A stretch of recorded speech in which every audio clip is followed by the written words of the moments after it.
পাহাড়ের কোলে ছোট্ট এক গ্রাম, তার নাম শিটং।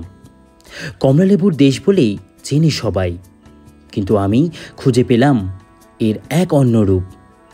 দুরাত 3 দিনের এই ভ্রমণে ছিলাম শেরপা সানরাইজ হোমস্টেতে, যেখানে সকালের রোদ জানলার কাছে এসে খেলে যায়। বিছানায় শুয়ে শুয়ে দেখা যায় কাঞ্চনজঙ্ঘার অপরূপ মায়া, আর ঘরোয়া 3 বেলার খাবার যেন মায়ের হাতের স্পর্শ। বিকেল নামতেই গরম চায়ের কাপে মোমো আর তেলে ভাজার গন্ধে ভরে উঠত আঙিনা। দূরে মেঘের ভেতর হারিয়ে যেত পাহাড়ের চূড়া। হোমস্টের ভেতরেই আছে এক শান্ত মনেস্ট্রির মতন জায়গা, যেখানে গৌতম বুদ্ধের মূর্তির সামনে দাঁড়িয়ে মনে হয় সময় থমকে গেছে। মনটা যেন একটুখানি আলোয় ভরে উঠেছে। কমলালেবুর সিজন আসছে ঠিকই, কিন্তু আমি পেয়েছি এখানে শান্তির সিজন। শিটং, এক টুকরো মায়া, এক টুকরো নির্ভেজাল পাহাড়ি জীবন। চলো শুরু করি আজকের ছোট্ট এক গল্পের ডাকে। হাই, সবাই কেমন আছো?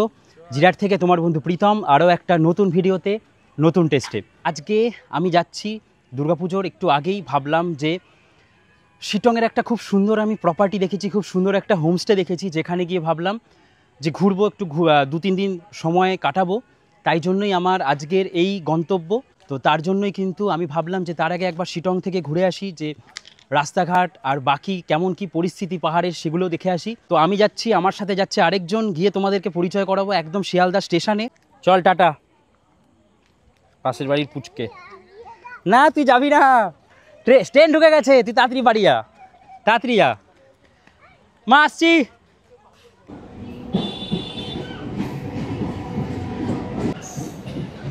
চলো তাহলে আবারও অনেক দিন পরে আমাদের চেনা উত্তরবঙ্গে। ফাঁকাই আছে ট্রেন।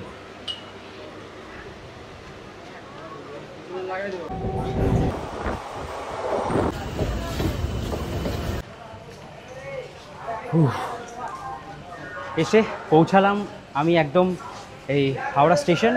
এবার হাওড়া থেকে আমি চলে যাব সোজা শিয়ালদা।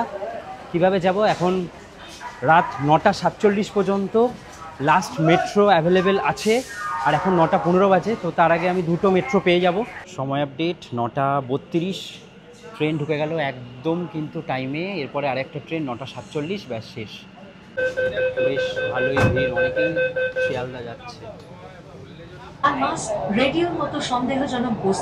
শিয়ালদা যাওয়ার ব্যাপারটা আজকে সার্থক হলো এই ট্রেনটার জন্য। এই ট্রেনটা চালু হওয়াতেই কিন্তু আজকে গিয়ে সহজেই শিয়ালদা থেকে ট্রেন পেয়ে যাবো। ডি যে গেটটা আছে, ওই গেটটা দিয়ে বেরোলে তোমরা একদম সোজা এই মেনের কাছে চলে আসবে। কারণ আমার ট্রেন যেহেতু মেন, তাই জন্য আমি একদম এখান থেকে বেরোলাম, এই জায়গাটা। তো বেশ ভালো সিস্টেম, এটা দিয়ে আমি প্রথম আসলাম। সময় আপডেট এখন 9:47, তাই ওপরে গিয়ে ওয়েটিং রুমে একটু ওয়েট করতে হবে। আজকে সবাই কমেন্ট করো কে এটা। আজকে ট্রেক থেকে ফাইনালি আমরা ঘুরতে যাচ্ছি। প্রতিবার ট্রেকে যাই, এবার ঘুরতে যাচ্ছি আমরা দুজন। প্রথমবার একসাথে দার্জিলিং। হ্যাঁ, দার্জিলিংই, শিটং তো দার্জিলিংয়ের অংশ। তো এখন আমরা ও দাদা বৌদির বিরিয়ানি এনেছে, তো বিরিয়ানিটা এখন এখানে বসে বসে খাবো, যেটা হচ্ছে এখানের ওয়েটিং শিয়ালদার। এই যে পুরো ওয়েটিং এরিয়া। संख्या 1, 2, 3, 7, 7 अब शियालदा न्यू अलीपुरद्वार पदातिक एक्सप्रेस कुछ ही समय में प्लेटफॉर्म क्रमांक 12 से रवाना होगी। अनुग्रह करे शुनबेन गाड़ीर संख्या 1, 2, 3, 7, 7 अब शियालदा न्यू अलीपुरद्वार पदातिक एक्सप्रेस 12 নম্বর প্ল্যাটফর্ম থেকে ছাড়বে। চলো, আমাদের সিট হচ্ছে আজকে B3 কোচে 44 আর 46।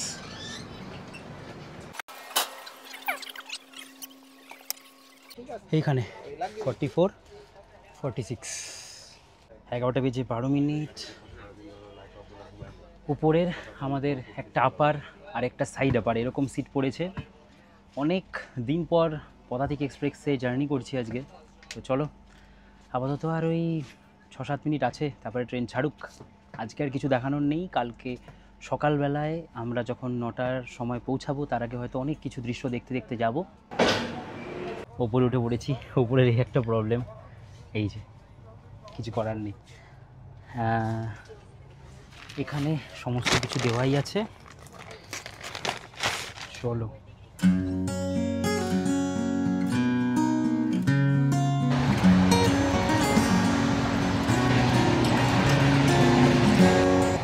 ঘুম থেকে উঠে আগে এলাম আমি 222 কভার করতে, এনজিপি পাটনা বন্দে ভারত।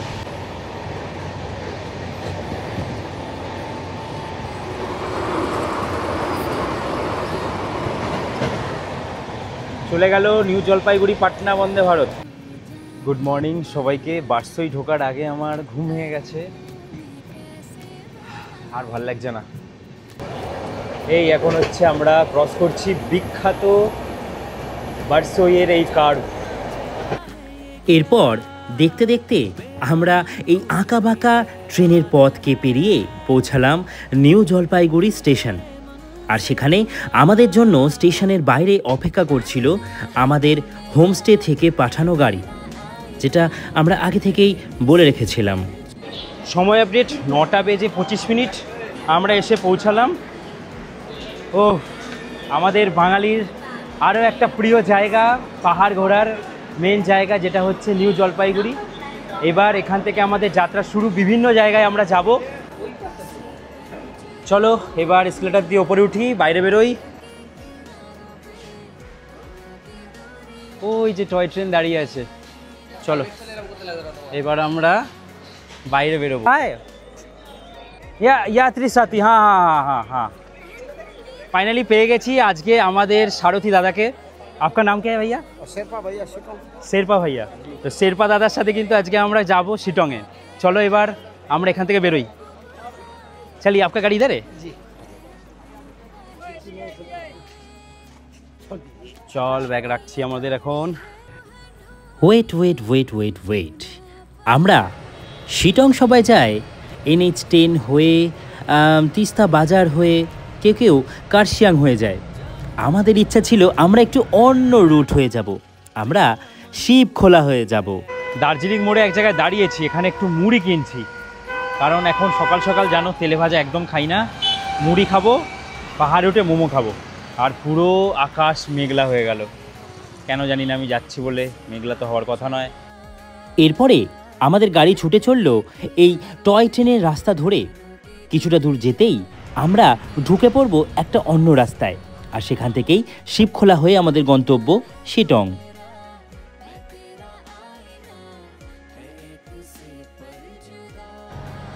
গাড়ি বেশ সুন্দর ছুটছে আমাদের স্বপ্নের এই রাস্তায়, আর স্বপ্নের টয় ট্রেনের লাইনের পাশ দিয়ে। খুব সুন্দর চারিদিক গ্রিনারি আর এত সুন্দর পাহাড়ি দৃশ্য দেখতে দেখতে আজকে আমাদের শিটং যাওয়ার রুটটাকে একটু অন্যরকম নিয়েছি। NH55 ধরে আমরা, যেটা ভায়া শিবখোলা হয়ে যাচ্ছে, সেই শিবখোলার দিক থেকে প্রথমবারের জন্য আমি এই শিটংয়ে যাচ্ছি। আমরা এসে পৌঁছালাম, এই হচ্ছে রংটন। আর এখান থেকে রংটং থেকেই আমরা রাস্তা চেঞ্জ করব আমাদের। এই যে রাস্তাটা, আমরা এখন এই রাস্তাটায় উঠে যাচ্ছি। আকাশ মেঘলা হয়ে গেছে, পুরো উঁচু পর্যন্ত চা বাগান আর চা বাগান। আমার চ্যানেলের একদম ওল্ডেস্ট ভিডিওতে গিয়ে যদি দেখো, দেখবে শিবখোলার আমার ভিডিও দিয়েছিলাম। আর তখন হচ্ছে কি, আমি নিজেও জানতাম না যে আমি একটা সময় এরকম ট্রাভেল ব্লগিং করব। সেই সময় আমি আর দীপ দাদা মজার ছলে শিলিগুড়ি ঘুরতে এসে ওর স্কুটি করে বেরিয়ে গেছিলাম শিবখোলাতে। এই দিন এই রাস্তার পাশ দিয়ে যেতে যেতে মনে হলো পাহাড় যেন কথা বলে তার সবুজের টানে। সত্যি আমি কিছুটা অবাক হয়েছিলাম পাহাড়ের এই এত স্নিগ্ধতম সবুজ প্রকৃতির রূপ দেখে।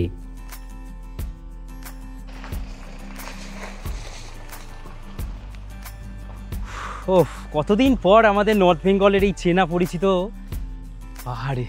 আর আমি যে এখন দাঁড়িয়ে আছি এই জায়গাটা থেকে পুরো শিলিগুড়ির একটা ভিউ দেখা যাচ্ছে। এই যে শহরটা পুরো দেখা যাচ্ছে এখন পুরো সাদা সাদা হয়ে আছে, পুরো মেঘলা হয়ে আছে। তো এখন বৃষ্টি পড়ছে হালকা হালকা। তো এখন আমি আছি শিবখোলা যাওয়ার পথের, এই হচ্ছে ভিউ পয়েন্ট। কেউ কোনসা নাম? সিপাহীজোড়া। সিপাহীজোড়া ভিউ পয়েন্ট, এখানে আমি এখন আছি। আর এই হচ্ছে পুরো ভিউ, তো দারুণ লাগছে। আর আরেকটা ব্যাপার হচ্ছে, এই রাস্তায় যেতে যেতে যদি এই দিকটায় আসো তো এখান থেকে দেখতে পারবে তোমরা পুরো কি সুন্দর ঢালে চা বাগান, যেটা আমরা ভায়া মিরিক হয়ে যখন দার্জিলিং যাই তখন কিন্তু আমরা এই জিনিসটা দেখতে পাই। তো এই জিনিসটা কিন্তু তোমরা এখানে আসো, কিছু ছবি তোলো, ভিডিও তোলো, দারুণ লাগবে জায়গাটা। এরপর বৃষ্টি শুরু হয়ে গেল, মন খারাপ হয়ে গেল। বৃষ্টিকে উপেক্ষা করেই আজকে আমাদের হোমস্টে পৌঁছাতে হবে। তবে রাস্তায় পড়বে শিবখোলা যাওয়ার আগের এই শিবখোলা মন্দির।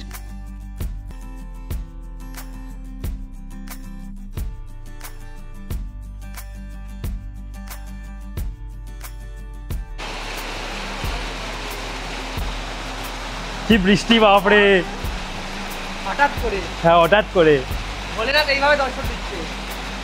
বলছে শিবখোলা মন্দির এসেছি আমরা, প্রথমে প্ল্যান করছি যাবো না, তারপরে প্ল্যান হলো মহাদেবের কাছে এসেছি আমরা, মহাদেবের দর্শন করবো না।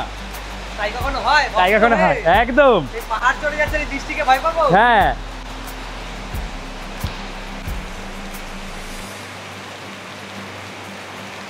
অনেক ঠাকুরের তোমরা এখানে দর্শন পাবে। শিবখোলা মন্দিরে আসবে, এই হচ্ছে শিবখোলা মন্দির। আর মন্দিরের পাশ দিক দিয়ে গেলেই কিন্তু তোমরা অদ্ভুত এক দৃশ্যের সম্মুখীন হবে। চলো। ও, এই হচ্ছে শিবখোলা মন্দিরের পেছনের দৃশ্য, একবার দেখো। অসাধারণ লাগছে, অসাধারণ। ও, মন প্রাণ জুড়িয়ে যাচ্ছে। এরপর বেশ কিছুটা সময় এখানে কাটিয়ে আমরা বেরিয়ে পড়লাম শিবখোলার মেন ঝর্ণা দেখতে। তারপর আমাদের গন্তব্য হবে শিটংয়ের হোমস্টের কাছে। কি আশা করেছিলাম যে এই শিবখোলাতে এসে একটু ভালো ওয়েদার পাবো, যাই হোক ওয়েদার ভালো পেয়েছি, বৃষ্টির ওয়েদার, পাহাড়ে বৃষ্টি ভালোই লাগে। এখানে আমাদের গাড়ি রাখলাম, এই হচ্ছে শিবখোলার এই গ্রাউন্ডটা, এখানে কিছু দোকান আছে। আর এখন আমি এই রাস্তা দিয়ে আমি আর সোমো যাব সোজা শিবখোলার ওয়াটারফলসের কাছে।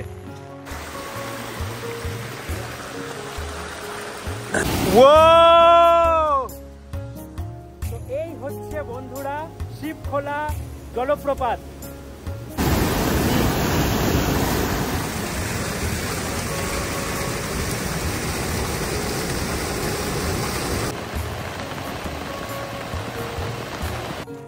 এই বৃষ্টিতে পাহাড় যেন এক অন্য জল ছবি এঁকে দেয়, সেটাই দেখলাম আর বুঝলাম আমরা দুজনে। এরপর আমাদের গাড়ি ছুটলো আমাদের হোমস্টের উদ্দেশ্যে।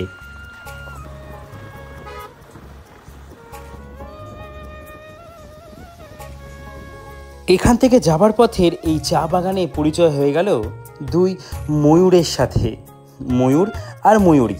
দারুণ ব্যাপার, দেখে আমাদের মন যেন জুড়িয়ে গেল, এ যেন খোলামেলা ডুয়ার্সের জঙ্গলে আছি।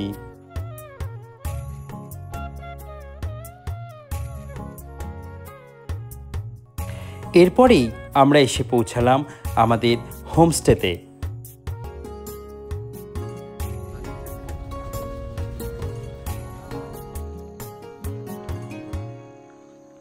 সময় আপডেট আমাদের 3:30।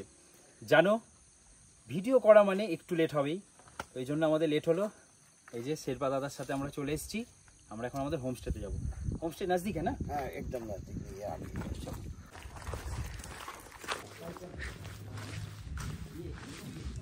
এখন আপাতত আমরা এসে হোমস্টেতে পৌঁছালাম। এবার আমাদের একটু রেস্ট করা, তারপরে খাওয়া দাওয়া, প্রচুর খিদে পেয়ে গেছে। আর আমাদের ওয়েলকাম জানাতে চলে এসছে, আপনার নাম কে? আফসানা দিদি চলে এসছে আমাদের ওয়েলকাম জানাতে। তো আমরা এখন আমাদের রুমে যাব। রুম ইধার ইয়া উপর? টপ ফ্লোরে যেতে হবে। Thank you. আবার ক্ল্যাপ দিচ্ছে, ব্যাপার আছে না। আমাদেরকে এখানে আসার পরে ঠিক এইভাবে ওয়েলকাম জানানো হলো, বেশ কিন্তু সুন্দর। এবার আমরা উপরে যাব। চারিদিকের এই ধোঁয়াটে মেঘলা ওয়েদার দেখে কিছুটা মন খারাপ হয়ে গেল, তবে হোমস্টে লোকেশন দেখে আমার মনে বিশাল আনন্দ হলো।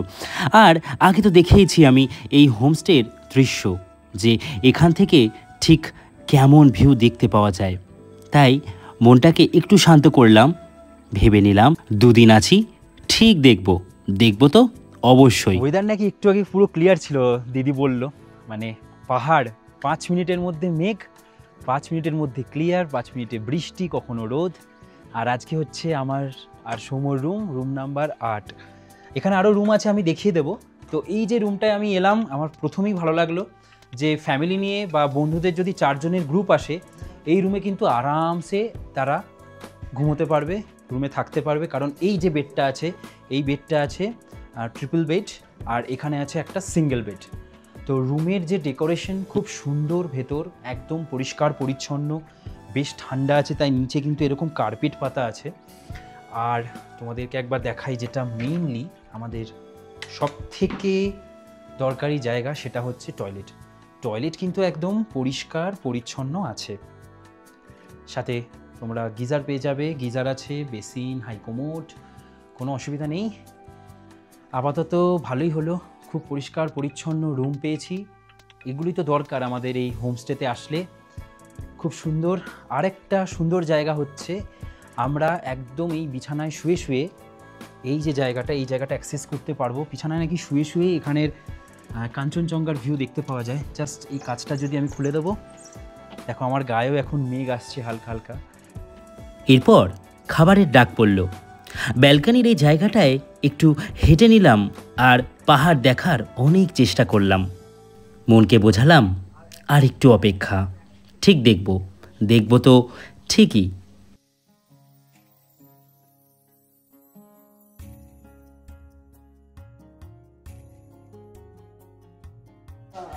কি ঠিক আছে? খিদে পেয়েছে? খুব জোর খেতে পেয়েছি, কারণ সেই কালকে রাতের বিরিয়ানি, সকালে ডিম সিদ্ধ আর মুড়ি, ব্যাস।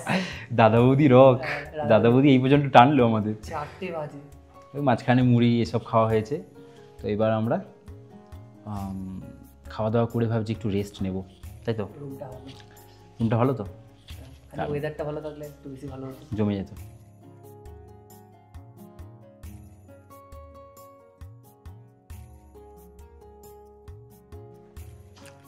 প্রচুর খিদে পেয়ে গেছে। কষা কষা ডিমের ঝোল, এদিকে হচ্ছে ডাল, আই থিঙ্ক এটা বেগুনি। তো চলো আপাতত এই খাওয়া দাওয়া শুরু করি।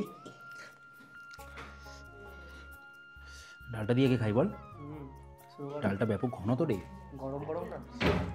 আমরা আসার পর আবার গরম করলো। ঘরের খাবার একদম। এই জন্যই তো হোমস্টে। আমি এই জন্য এই জায়গাটাকে বেছেছি একটাই কারণে, এই লোকেশানটার জন্য। কিন্তু কখন লোকেশানটা যে খুলবে আমি ওটা ওয়েট করে আছি। প্রচুর খিদে পেয়েছে, দিদিকে একটু বললাম ভাত দিতে। ব্যাস ব্যাস ব্যাস, তোর লাগবে?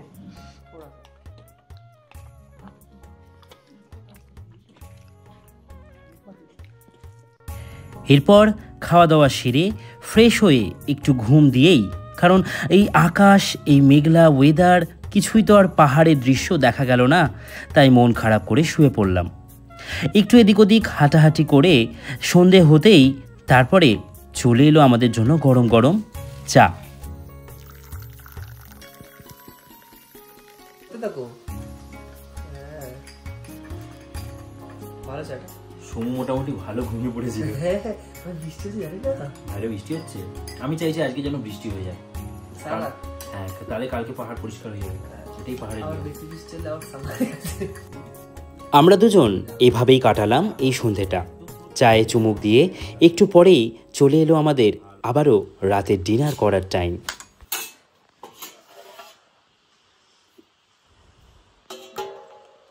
এখন অনেক রাত, 11টা বাজে। বাঙালি 10টা সাড়ে 10টার আগে খাওয়া হয় না, তাই জন্য আমাদের খেতেও আজকে লেট। আমাদের 9টায় খাবার দিয়ে গেছে, নিচে খেতে দিতে বলেছিল, বৃষ্টি পড়ছে বলে আমরা করার যাইনি। নেই, তাও ভাত গরম আছে, কারণ ওরা পুরো হটপটে সমস্ত খাবার দিয়ে গেছে। এটা একটা ভালো দিয়ে গেছে, এটাই অনেক না। বলে নিচে বৃষ্টিতে নিচেতে খাও। এই তো ডাল দিয়ে আমরা বেগুন ভর্তা দিয়ে খেয়ে নিই, মাংস আছে, আবার মাংস আছে, আবার রুটি। আবার রুটিও আছে, রুটি দুটো দিয়েছে। চলো আপাতত এই খাওয়া দাওয়া সারি। খাবার দাবার নিয়ে কোনো কমপ্লেন নেই কি? না। রাতের খাবারও আশা করছি ভালোই হবে। আর দুপুরে খেয়েছি, সন্ধ্যাবেলাটা ভালো ছিল, চাটা গরম গরম। দারুণ দারুণ দারুণ দারুণ। বৃষ্টির ওয়েদার। এতটা ভাত খাবো না, তো না একটু দিলাম। না না, চলো খাওয়া দাওয়া সারি। বাইরে প্রচুর বৃষ্টি পড়ছে, আশা করছি কালকে কাঞ্চনজঙ্ঘা দেখতে পাবো। দেখা যাক। চিকেন লাল লাল ঝাল ঝাল।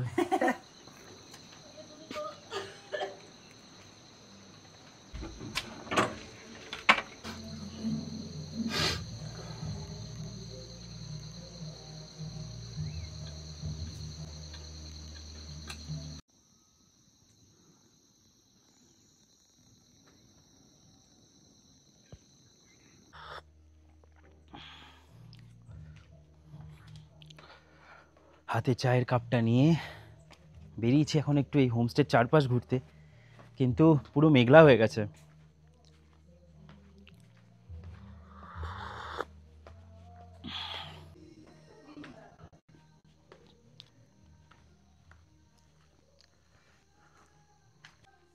কত রকমের শাকসবজির চাষ হয় ওদিকটায় দেখলাম। আর এই দিকটা হচ্ছে আমাদের এই ডাইনিং এরিয়া, যেখানে আমরা খাওয়া দাওয়া করেছি। উপরতলায় আমি আর সুমো আছি, খুব সুন্দর। হাতে চায়ের কাপটা নিয়ে ভাবলাম বাইরে বেরোবো, আর ওয়েদারটা খুব সুন্দর পাবো। কালকে আসার পর থেকে এই মেঘলা ওয়েদার, চারিদিক ক্লাউডি। সত্যি কথা বলছি, মানে একটু সকালবেলা ঘুম থেকে ওঠার পরে দেখেছিলাম খুব সুন্দর আকাশ, চারিপাশ একদম দূরের পাহাড় দেখা যাচ্ছিল। কালকে তো তোমাদের হোমস্টেটা ঘোরানোই হয়নি, আর এখন সকালবেলা উঠে আমি ঘুরছিলাম। সত্যি কথা বলতে ভিডিও পারপাস তোমাদেরকে দেখানো, কিন্তু সকালবেলা উঠে আমি অলরেডি এই জায়গাগুলো ঘুরেছি। মানে এখন ভাবলাম আবার আসবে একটু ভিডিও করতে, কিন্তু চারিদিক মেঘলা হয়ে গেছে। এখানে তোমরা আসার পরে গৌতম বুদ্ধের এরকম একটা সুন্দর মূর্তি পাবে, যেখানে এনারা পুজো করেন। খুব সুন্দর একটা জায়গা। আর আসার পরে এইখানের যে এই জায়গাটা, এটাকে জানো তোমরা যে ক্লকওয়াইজ ঘোরাতে হয় ওনাদের একটা, মানে আমরা সাধারণত যখনই বৌদ্ধদের বিভিন্ন মনেস্ট্রিগুলোতে যাই দেখতে পাই, ঠিক আছে? তো এটা ওদের একটা মানে গুড সিম্বল হিসাবেই ব্যবহার করা হয় বিভিন্ন জায়গাতে, ওই জন্যই থাকে। আর এখানে চারিদিকে ফ্ল্যাগ, আর আমি দেখাতে পাচ্ছি না, এত ক্লাউডি হয়ে গেছে। চারিপাশটা কিন্তু ঘোরার জন্য খুব সুন্দর একটা জায়গা। আর এই জায়গাটায় আমরা এইভাবে ঘুরছি, সত্যি অসাধারণ একটা স্টে। এই ওপরটা হচ্ছে আমাদের স্টে। এত মেঘলা হয়ে যাবে, সত্যি কথা বলছি, মানে ভাবতে পারিনি। এখানেও কিছুক্ষণ বসে আড্ডা দেওয়া যাবে।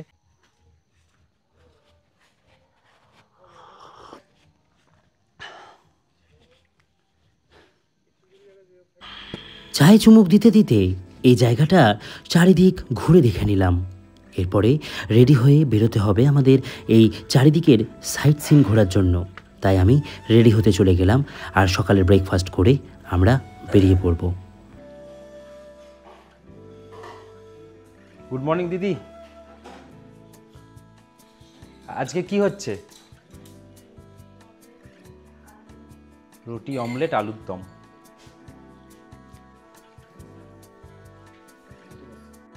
এরপরেই মনে উৎফুল্ল। সৌম্য ওয়েদার দেখেই বলছে এইবার আকাশ আস্তে আস্তে পরিষ্কার হচ্ছে, আমি বাইরে বসে খাবো। আর কিছু করার নেই, ও এসছে প্রথম এই দার্জিলিং শিটং, ব্যাস আমাকেও শুনতে বাধ্য।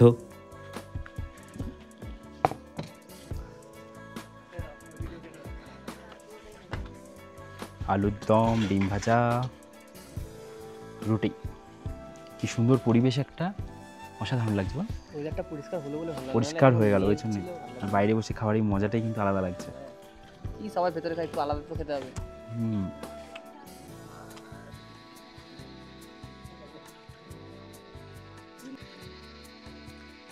দশটা 5, 1 ঘন্টা লেট। 9টায় বেরোনোর কথা ছিল আমাদের। পাহাড়ে এসছো, বাড়ি থেকে বেরিয়েছো মানে টাইম এর কোনো এসে যাবে যা হবে।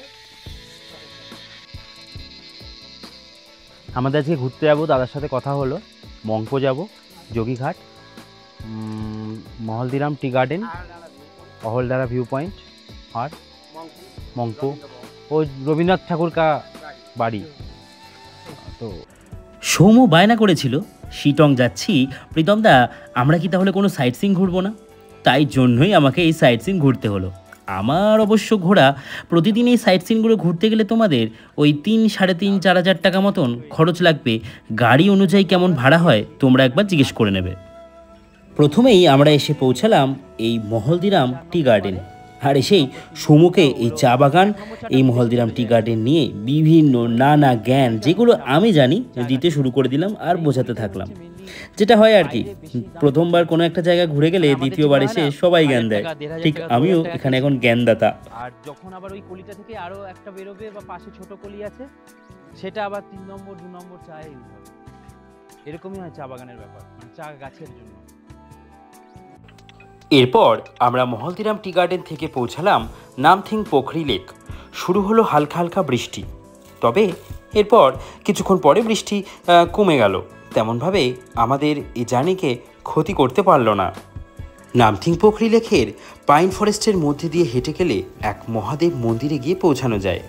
সে বাবার আশীর্বাদ নিয়ে আমরা আবারও পরের গন্তব্যে বেরিয়ে পড়লাম।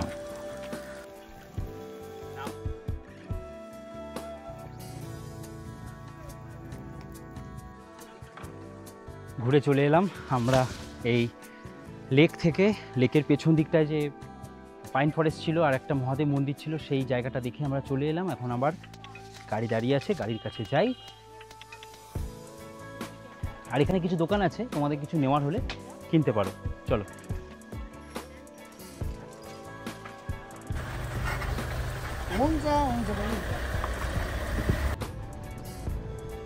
এই এসে পৌঁছালাম আমরা। এই হচ্ছে অহলদারা যাবার এই হচ্ছে parking area.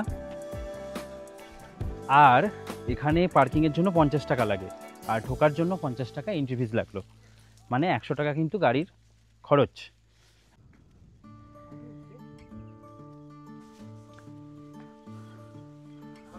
Ahaldara view point, এখানে ঢুকতে গেলাম। এখানে 20 টাকা করে পার হেড নিল। আর এখানে ঢোকার পরে দোকান আছে মোমো। এবার একটু মোমো খাওয়ার পালা এই অহলদারাতে। অহলদারাতে আসলে 360 ডিগ্রি মানে চারিপাশের খুব সুন্দর ভিউ দেখতে পাওয়া যায়। আমাদের ভাগ্যে ছিল না, তাই আজকে আর হলো না। কি আর করবো, কিছুক্ষণ এখানে কাটিয়ে আমাদের আবারও চলে যেতে হলো। I love Sittong view point এখন আমাদের পরের গন্তব্য।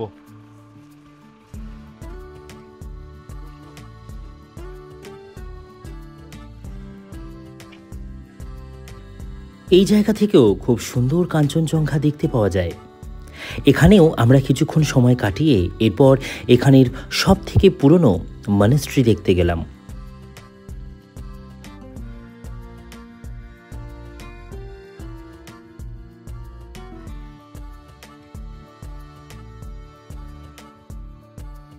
এই লঙ্গো লেপচা বুদ্ধিস্ট মনেস্ট্রিতে আমরা আছি, যেটা শিটংয়ের একটা পার্ট। এখন আমরা এখানে জুতো খুলে এই ভেতরে যাব। এই ভেতরে কিন্তু এই মনেস্ট্রির একটা বিশেষত্ব হচ্ছে, এই মনেস্ট্রি আমরা অনেক মনেস্ট্রি দেখি, খুব সুন্দর লাগে দেখতে। এই মনেস্ট্রির বিশেষত্ব হচ্ছে এটাই, এই মনেস্ট্রিটা পুরো মাটির দেওয়াল বা মাটির মনেস্ট্রি, সমস্ত কিছু মাটির কিন্তু এখানে ভেতরে। এর মাঝখানে যিনি আছেন ইনি হচ্ছেন চেংরেজিক, এদিকে গৌতম বুদ্ধ আছেন, এইদিকে ইনি মানে গৌতম বুদ্ধ। মানে মূর্তিগুলো কিন্তু অন্যরকম, এখানে সমস্ত মূর্তিগুলো এখানে বেশ অন্যরকম, তোমাদের বেশ ভালো লাগবে। তো এই মনেস্ট্রিটা কিন্তু এখানের বহু বছর পুরনো একটা মনেস্ট্রি। এই যে পুরো নিচটা আমি হাঁটছি বা দেওয়াল, এখানের যে ডিজাইনগুলো করা সবই মাটির দেওয়ালে করা। তো তোমরা কিন্তু এটাও এখানে মিস করবে না, যে এই মনেস্ট্রিটা দারুণ একটা জায়গায়। এরপরে পাহাড় থেকে একটু নিচে আমরা এসে পৌঁছালাম যোগীঘাটের রিয়াং নদীর কাছে।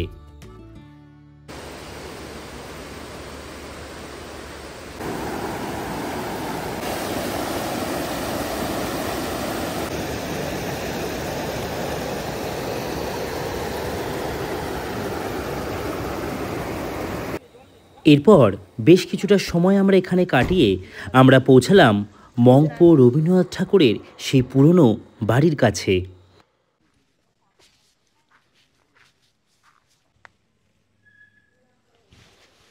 সত্যি কথা বলতে ভেতরে 25 টাকা করে টিকিট দিয়ে আমি একবার গেছিলাম। ভেতরে দেখার মতন বলতে ওই রবীন্দ্রনাথ ঠাকুরের পুরনো কিছু আসবাবপত্র এগুলোই আছে, আর যে ঘরে বসে লেখালেখি করতেন এগুলোই আছে, তেমন কিন্তু কিছু দেখার মতন নেই ভেতরে। আমি তাই জন্য আর ভেতরে গেলাম না, যতবার এসে বাইরে দিয়ে ঘুরে চলে যাই, জায়গাটা ভালো লাগে ব্যাস। আর আজকে এত ক্লাউডি ওয়েদার, ওই যে সামনে যে জায়গাটা ঘাস মতন আছে ওই জায়গাটা গেলে এই পিছনের ব্যাকগ্রাউন্ডের পাহাড়টাকে দেখা যায়। তোমরা যখন আসবে মংপো, প্রথমবার যারা আসবে মনে হবে যে একবারের জন্য এলে পরে আবার ইন ফিউচার আসবে কি না, তাদেরকে অবশ্যই বলবো তোমরা টিকিট কেটে একবার ঢুকে দেখে আসতে পারো। তবে ভেতরে আমি আগে অনেকবার ঘুরে এসেছি, তাই আর গেলাম না, ওয়েদারের জন্য আর কিছু না। গিয়ে তোমাদের কিছু দেখাতে পারবো না, এই সামনের ভিউটা দেখার জন্য রবীন্দ্রনাথ ঠাকুর এই জায়গাটা নিয়েছিলেন, এই জায়গাটায় উনি এসে থাকতেন পাহাড়ে কিছুটা সময় কাটানোর জন্য।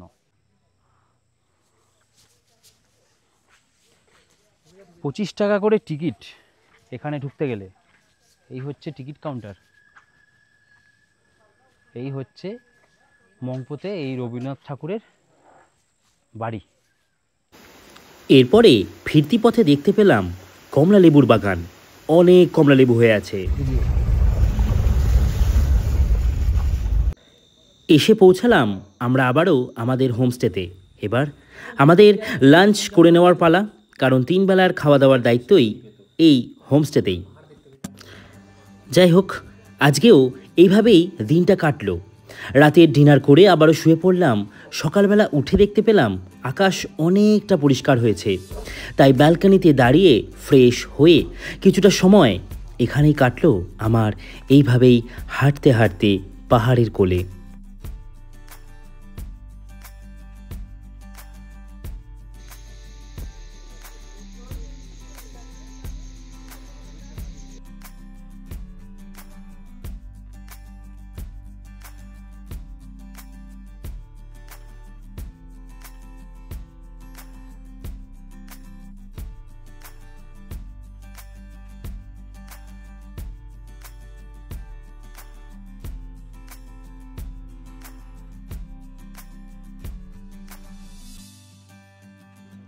প্রায় 10টা বাজে। আমরা এখন আমাদের হোমস্টেতে খাওয়া দাওয়া সেরে বেরিয়ে যাব। আজকে আমাদের বেরিয়ে যাওয়ার পালা। আমরা চলে এসেছি আমাদের ডাইনিং এরিয়াতে।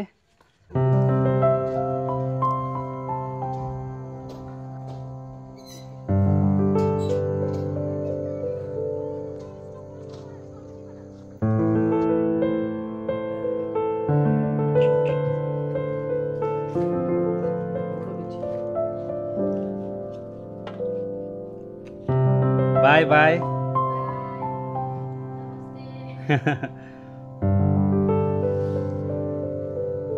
এবার বেরিয়ে পড়ছি এখান থেকে। চলো, আমাদের হোমস্টেতেই শিটংয়ে থাকার পর্ব আপাতত এখানেই শেষ। তবে এখন আমরা যেতে যেতে কার্শিয়াং হয়ে কিছু সাইট সিন দেখতে দেখতে আমরা পৌঁছাবো।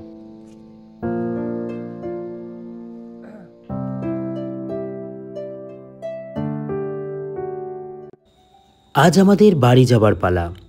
আমরা কার্শিয়াং হয়ে বাড়ি যাব, তাই এই রাস্তায় আমরা দেখতে পাবো I love chimney view point, যেখানে এই চিমনির পেছনে একটি গল্প আছে, আমি আগে অনেক ভিডিওতে বলেছি।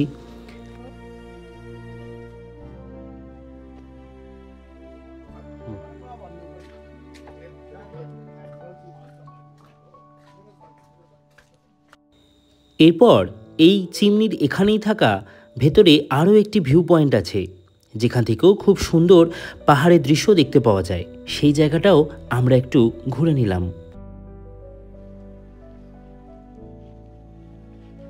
West Bengal forest school museum. আমি ডাউহিলে, এতক্ষণ আমরা এই ডাউহিলের মধ্যে দিয়ে আসছিলাম, তো ডাউহিলের এই যে মিউজিয়ামটা, এটাই আমি প্রথমবার এলাম। আমি কখনো আসিনি, বিভিন্ন ট্যুর প্যাকেজে কিন্তু থাকে না। আর আমি যে শিটংয়ে যে ড্রাইভার দাদার সাথে ঘুরছি, দাদা কিন্তু খুব ভালো। আমি বলেছি এখানে যা যা আছে সেগুলো একটু ঘুরিয়ে দিও, কারণ সৌম্য প্রথমবার এসছে, তো ওই জন্য এসছি। আমাকে বললো যে যাও ভেতরটা দেখে আসো, তো ওই জন্য এখন ভেতরে যাব। তো ভেতরে ফটোগ্রাফি অ্যালাউ নয়, আশা রাখি।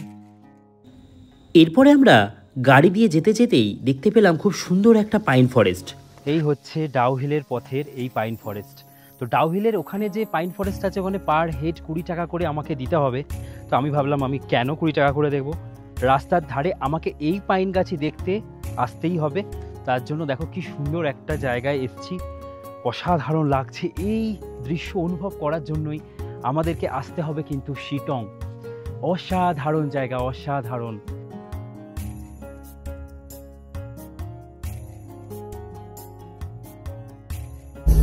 এরপর আমরা কার্শিয়াং হয়ে পৌঁছে গেলাম নিউ জলপাইগুড়ি রেলওয়ে স্টেশন। আজকের মতন এই ভিডিওটাকে এখানেই শেষ করি। ডেসক্রিপশনে আমি এই হোমস্টের নাম্বার দিয়ে দিয়েছি, অবশ্যই তোমরা কল করে বুক করে নিতে পারো।